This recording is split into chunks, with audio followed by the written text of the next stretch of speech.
I knew something was wrong the moment I realized my birthday had passed like it didn't exist.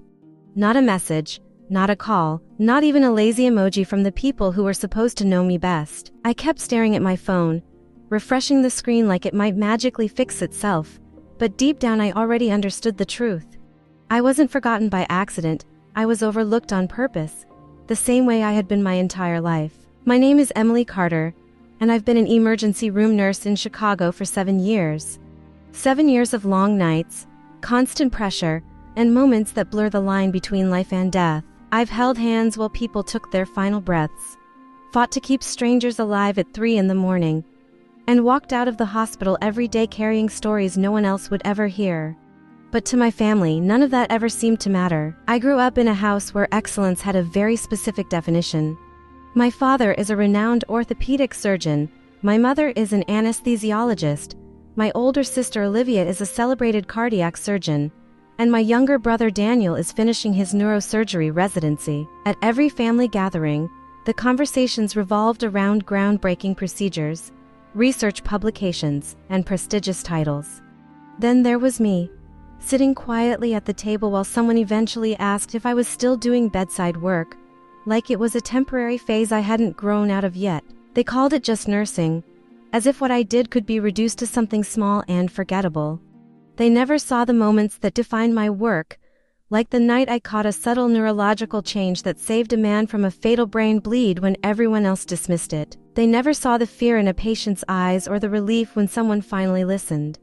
To them, I was always the one who chose less. 6 days after my birthday passed in silence, my phone finally buzzed, but it wasn't an apology or even an acknowledgement. It was a group message from Olivia announcing a family dinner at an upscale restaurant. She had big news, something everyone needed to celebrate.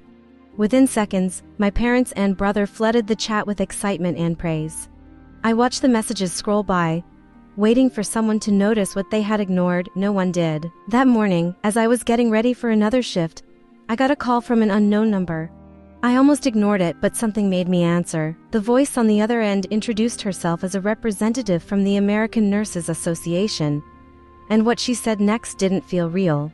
I had been selected as one of 3 recipients of a national award for excellence in emergency nursing. My hands went numb as she explained the details, the ceremony, the media coverage, the recognition. For a moment, I just sat there in silence, trying to process it.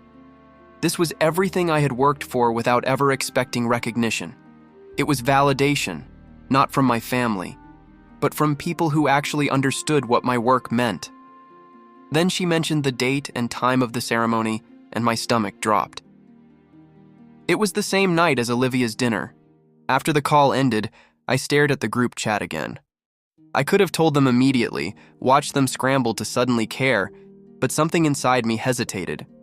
Instead, I sent a simple message saying I couldn't attend the dinner and invited them to my event instead. I didn't even fully explain what it was, just that it mattered to me. The response came quickly, and it was exactly what I should have expected. Olivia was annoyed that I would even consider missing her announcement. My mother reminded me how important the dinner was, how hard it had been to get a reservation. My father told me to be realistic, that Olivia's milestone was something the whole family needed to prioritize. They dismissed my event as just another small recognition that could happen anytime. I read their messages without reacting, but something inside me shifted. For the first time, I didn't feel the urge to argue or explain. I simply replied that I understood, because I finally did. I understood where I stood in their lives. Later that day, my mentor, Dr. Harris, found me during my break.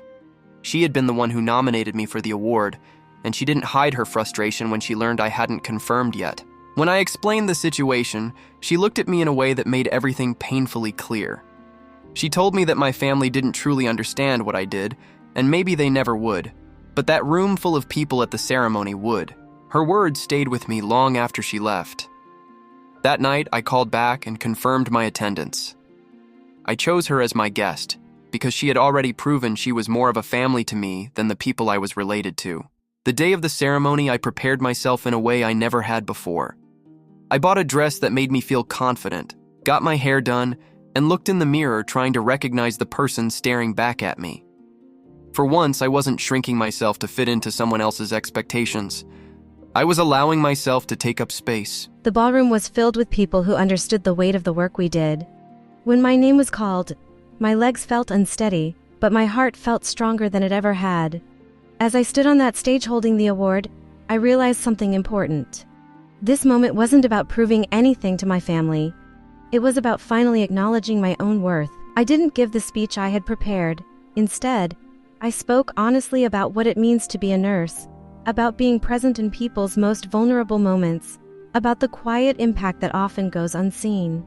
I admitted that my family wasn't there, and for the first time, I didn't feel ashamed saying it. I felt free. While I was speaking, the ceremony was being streamed online. At the exact moment my sister was supposed to be making her big announcement, the focus shifted. People started watching my speech instead. By the time I checked my phone later, it was flooded with missed calls and messages from my family.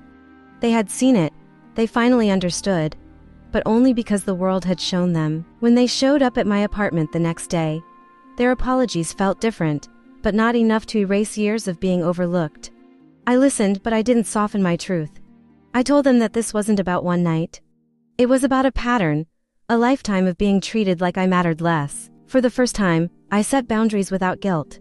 I told them I didn't need their approval anymore, because I had already found it within myself and in the people who truly saw me. In the months that followed, some things began to change. My mother made an effort to understand my work, even shadowing me at the hospital. My brother tried in his own quiet way. My father admitted he had been wrong. Olivia stayed distant, unchanged, and for once, I accepted that not everyone would meet me where I stood. 6 months later, I stood on another stage, speaking to a room full of graduating nurses. This time, my family was in the audience. Not because the world was watching, but because they chose to show up, and that made all the difference. I'm Emily Carter, and I'm an emergency room nurse.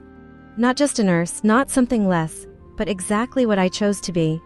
I save lives, I see people, and I show up every single day. And now, I finally understand something I wish I had learned sooner. The people who truly value you don't wait for the spotlight to notice your worth. They see it in the quiet moments, long before anyone else does.